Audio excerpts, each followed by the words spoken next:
Fala galera, beleza? Bem-vindo a mais um vídeo da Odontodicas. Hoje iremos falar, pessoal, sobre hemostasia. Hemostasia é essa, galera, que tem que ser uma visão, uma atenção, que tem que ter uma atenção importante do cirurgião dentista, do acadêmico de odontologia, porque interfere diretamente no sucesso da sua cirurgia. De antemão, galera, eu quero chamar a atenção de vocês para os seguintes pontos. Se você tem uma anamnese realizada de uma forma muito bem feita, feita de uma forma meticulosa, você já vai saber se seu paciente tem, por exemplo, uma hipertensão arterial sistêmica, que vai influenciar diretamente nesse tipo de tema, sobre hemorragia, a quantidade de sangue a ser controlado vai ser bem maior. Se o seu paciente faz o uso de anticoagulantes, que também vai influenciar sobre o sangramento no ato operatório, tudo isso tem que estar bem solidificado na mente de vocês.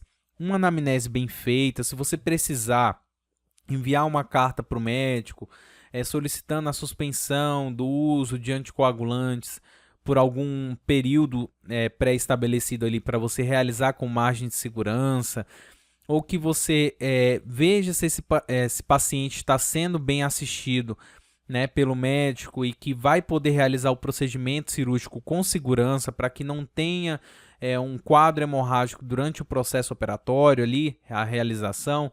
Isso é de suma importância.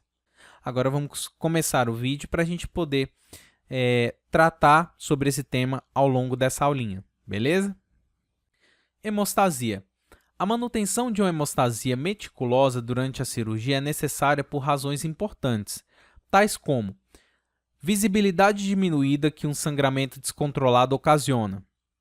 Então, se você tem muito sangramento ali na região onde você está operando, consequentemente a tua visão vai estar comprometida do local onde você está trabalhando. Então, se você tem uma hemostasia, você tem uma melhor visão do campo operatório. Outro problema causado pelo sangramento é a formação de hematomas. Hematomas aplicam pressão sobre as feridas, diminuindo a vascularidade, aumentam a tensão sobre as bordas da ferida e atuam como meio de cultura, potencializando o desenvolvimento de uma infecção na ferida.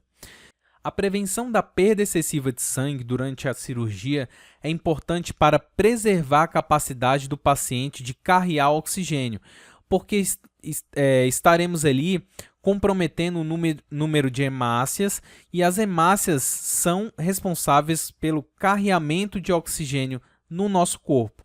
Então, se eu tenho um comprometimento desse tipo de células, consequentemente, você vai ter uma complicação, um comprometimento com relação ao nível de oxigenação do paciente, a capacidade do paciente carrear oxigênio.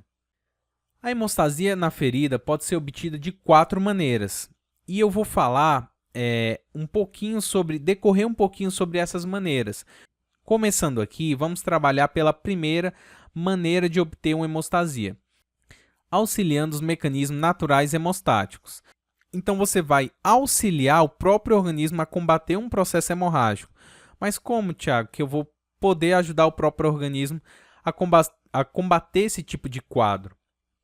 Com a utilização de gaze para aplicar pressão sobre os vasos sangrantes. Então você vai pegar uma quantidade de gaze e aplicar no local onde está tendo a hemorragia para estancar esse sangramento e, consequentemente, você vai causar uma êxtase sanguínea no interior do vaso que vai promover uma coagulação e, consequentemente, vai parar esse processo hemorrágico que está acontecendo.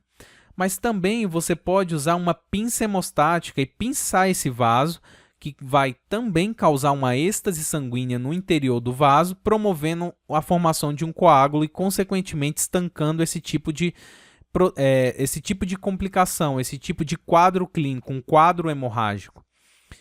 Uns poucos vasos pequenos geralmente requerem uma pressão por apenas 20 ou 30 segundos. Então, se é um vaso pequeno, não é um quadro hemorrágico tão elevado, você vai aplicar uma pressão por apenas ali 20 ou 30 segundos e vai conseguir que haja a formação de um coágulo estancando esse processo hemorrágico. Mas se for um vaso sanguíneo mais calibroso, essa pressão, esse controle ali com a pinça hemostática ou com a gaze, vai requerer uma pressão contínua ali de 5 a 10 minutos.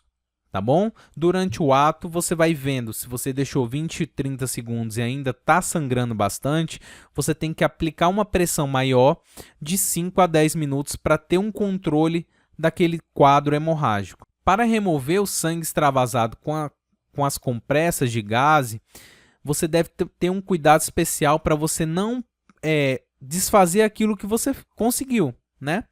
Porque se você deve pressionar várias vezes a ferida de maneira suave, em vez de friccionar. A fricção é mais propensa a reabrir os vasos que já foram tamponados pelo coágulo sanguíneo. A segunda maneira de você obter uma hemostasia é através do uso de calor, com o objetivo de fundir as porções terminais dos vasos seccionados, causando aí uma coagulação térmica.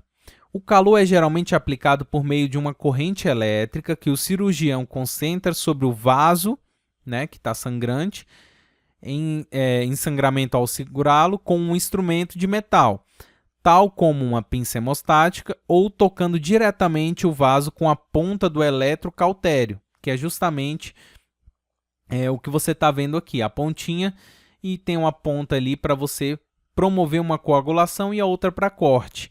Então você tem que estar cauterizando esse vaso sanguíneo. Mas para que você tenha esse tipo de ato, né, que você consiga fazer isso com qualidade, você tem 3 condições que devem ser criadas para a utilização adequada da coagulação térmica.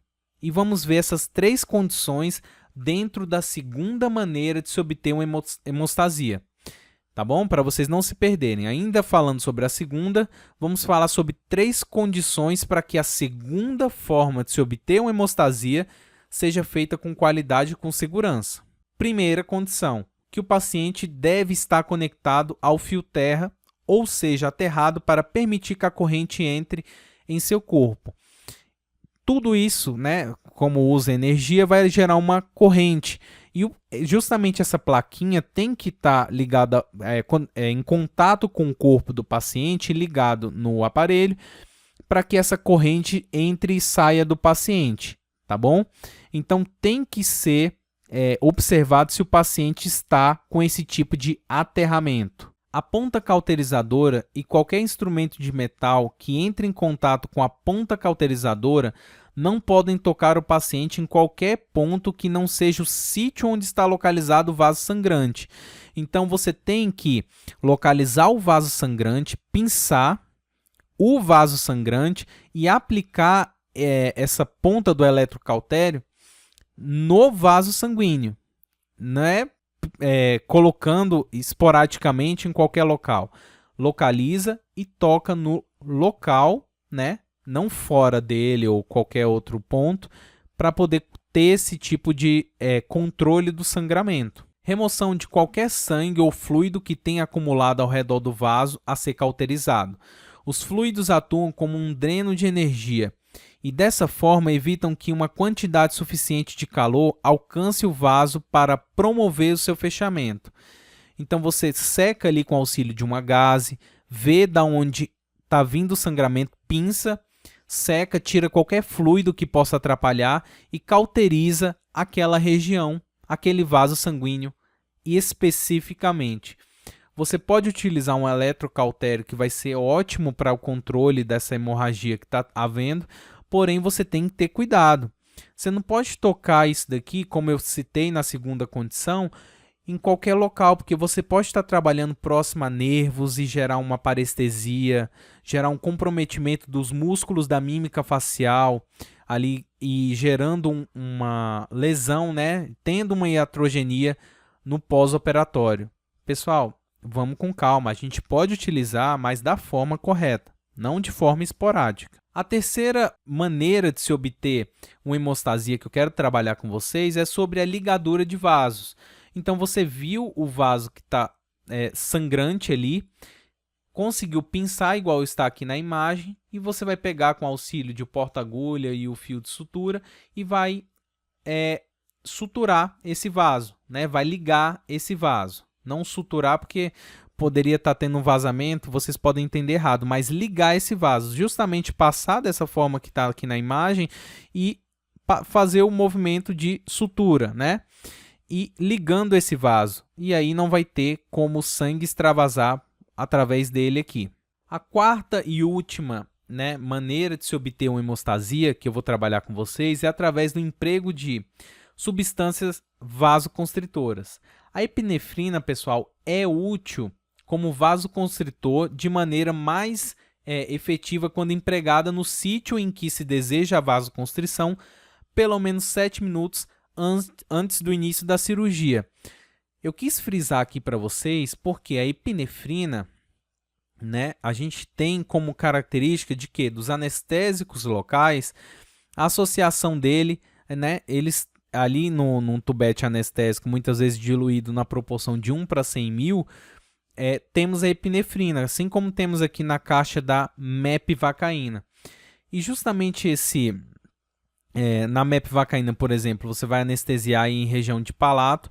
Quando você infiltrar o anestésico, você vai vendo que vai tendo uma vasoconstrição, vai ficando bem isquêmico, porque a associação da epinefrina, né, da adrenalina ali no local causa uma vasoconstrição e, consequentemente, você vai ter uma hemostasia, você vai ter um controle ali do sangramento naquela região em que você utilizou esse anestésico local.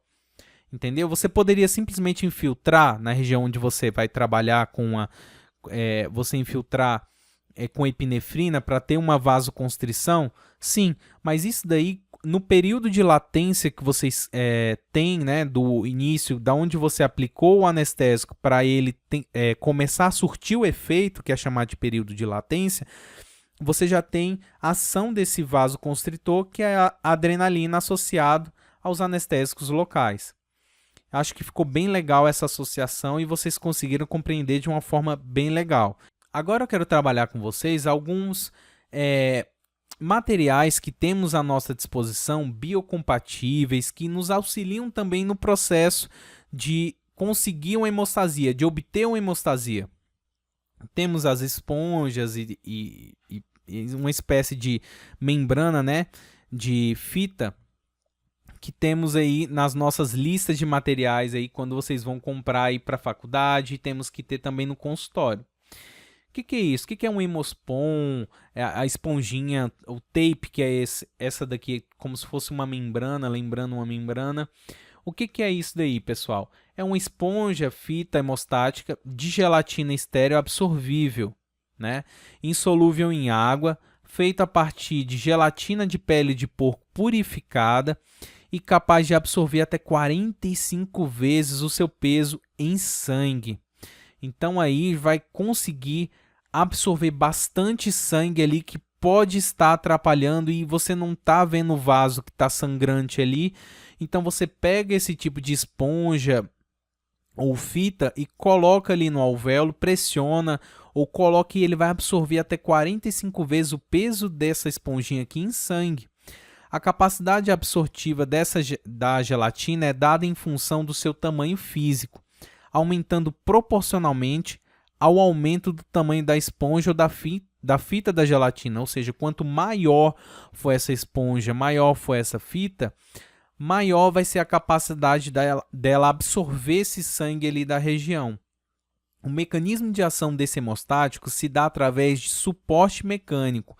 Quando aplicados em superfícies hemorrágicas, impede o sangramento através da formação de um coágulo artificial, que isso é muito importante, já é o início do processo de reparação tecidual, que vai ser o tema de uma aula seguinte, reparação tecidual, além de produzir uma matriz mecânica que auxilia na coagulação, né? É completo aí para poder auxiliar nesse tipo de intercorrência. E o melhor, pessoal, é completamente absorvida pelo organismo dentro de aproximadamente 15 dias. Então aí você pode, no ato operatório, eu vou ter que deixar essa esponja aqui para controlar essa hemorragia que está tendo. Você controlou, colocou ali a esponja, está começando a formação do coágulo. Você pode suturar ali, fechar a loja ali onde você está trabalhando com a esponja ou com a fita dentro, que esse material vai ser absorvido dentro de aproximadamente 15 dias. Temos também Surgicel, que é uma espécie de membrana ali, lembra também uma membraninha, que é da família dos hemostáticos absorvíveis de celulose oxidada regenerada. O sangue se adere à celulose oxidada regenerada, formando coágulo artificial com intenção química e mecânica. Então, eu também tenho a formação do coágulo com auxílio desse material biocompatível. E é o único hemostático que oferece uma combinação das seguintes vantagens: produto de base vegetal, absorção rápida de 1 a 2 semanas e proteção bactericida. Tem um produto que é biocompatível, que vai ser absorvido pelo organismo dentro de 1 a 2 semanas ali, e tem o poder bactericida, proteção bactericida, protegendo de possíveis infecções no pós-operatório. Então eu tenho um material maravilhoso para você utilizar se estiver havendo um quadro hemorrágico durante o processo operatório. Temos também o hemostático Surgidry Fibrilar. É uma matriz orgânica de colágeno tipo 1, polimerizado e purificado com estrutura fibrilar. Aqui temos, parece um algodãozinho, né, que vem nessa espécie de seringa, né, para você colocar, inserir na região onde está havendo um quadro hemorrágico. E a biointegração constitui-se de um processo de substituição da matriz orgânica pelo organismo receptor, que é gradativamente absorvida por colágeno produzido por fibroblastos que migram, olha que interessante, que migram para o interior da matriz orgânica. Esse processo só é possível pelo alto grau de purificação desse produto. Um produto biocompatível que também pode ser deixado para promover uma hemostasia e vai ser absorvido pelo próprio organismo, que você tem aí como uma espécie de carta na manga. Você tem como entrar em um procedimento cirúrgico com bastante segurança, tanto utilizando a esponja, quanto o Hemospon em forma de esponja, em forma de fita, tem o Surgicel, o Surgidry. São várias coisas que o cirurgião dentista pode estar utilizando para promover uma hemostasia. É isso aí que eu queria falar para vocês. Lembrando que, pessoal, não adianta você ter o melhor material se você não fizer uma anamnese bem feita. Se você não souber o quadro que esse paciente tem, um histórico de saúde, né, atual ou até mesmo pregresso desse paciente aí, para poder acompanhar e prever esse tipo de intercorrência. Tudo tem que estar ligado, pessoal. Tudo tem que estar ligado. Você tem que trabalhar com materiais de qualidade que possam resolver um tipo de intercorrência, e você também tem que realizar uma anamnese bem feita, um controle ali da saúde ali do teu paciente. Espero ter ajudado vocês, espero que a aula tenha ficado bem legal. Espero vocês no próximo vídeo. Lembrando que a Odontodicas está com uma nova página no Instagram, @odontodicasbsb. Continuo com o meu feitosa.odonto e tenho também a página do Facebook, que é @odontodicasdf, tá bom? Espero que vocês tenham gostado do vídeo. Deixe seu like, se inscreva no canal. Até o próximo vídeo, pessoal.